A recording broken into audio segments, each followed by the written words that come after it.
Heute zeige ich Ihnen die Funktion FIS Paketdienstleister. Die Entwicklung von FIS unterstützt die systemseitige SAP-Anbindung von Kurier-, Express- und Paketdienstleistern sowie die Prozessabwicklung im Versand, wie zum Beispiel DHL oder DPD. Somit werden Ihre unternehmensinternen Abläufe und manuellen Arbeitsschritte beschleunigt. Die Entlastung Ihres Fuhrparks führt zu Kostenreduzierung und damit steigender Profitabilität. Dafür schauen wir Sina Sales über die Schulter. Sina ist Mitarbeiterin im Vertriebsinnendienst bei der Algorithmus AG. Nach dem Login befindet sich Sina in ihrem Launchpad und startet die Anwendung Kundenauftrag anlegen. Sina gibt wie gewohnt einen Auftraggeber und das Material, das sie verkaufen möchte, ein. Sogleich erfolgt eine Prüfung auf den Warenempfänger, ob dieser paketdienstfähig ist. Erkennbar an dem Kennzeichen Versandfähigkeit in den FIS-Zusatzdaten. In diesem Fall ist der Warenempfänger grundsätzlich paketdienstfähig.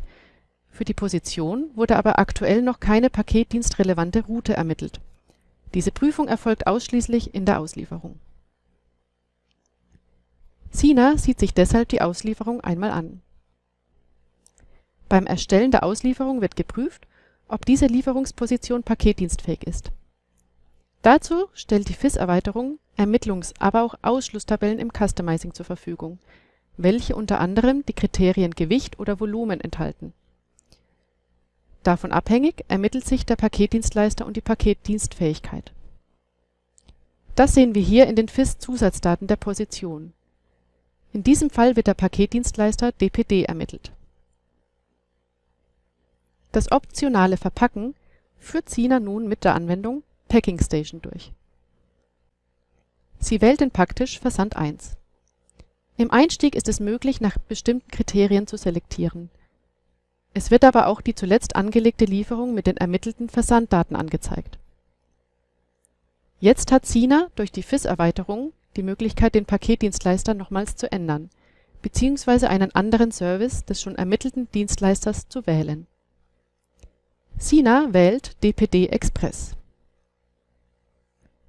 Sofort werden die Versanddaten neu ermittelt und bei Bedarf je nach Einstellung die Handling Unit erzeugt. Die Einstellungen können nun gesichert werden. Das Versandetikett angefordert werden. Mit Betätigen des Druckbuttons wird der Datenaustausch zum Dienstleister in das SAP-System per Webservice durchgeführt. Das Versandetikett wird erzeugt. Die Paketverfolgung kann der Anwender später direkt in der Lieferung aufrufen. Hierzu öffnet Sina die Lieferung im Anzeigemodus, springt zu den Kopfdaten des Belegs, auf den Reiter Paketverfolgung und klickt auf die Tracking-Daten. Mit FIS Paketdienstleister ist die Integration und der Versand mit mehreren Paketdienstleistern möglich. Prozesse mit externen Dienstleistern werden optimiert und die gesteigerte Profitabilität führt zu einer Kostenersparnis. Das System unterstützt Sina bei der Auswahl des optimalen CAP-Dienstleisters. Zudem kann sie durch die integrierte Funktion Sendungen im SAP-System direkt nachverfolgen. Vielen Dank für Ihr Interesse. Wir freuen uns, wenn Sie bei Fragen auf uns zukommen.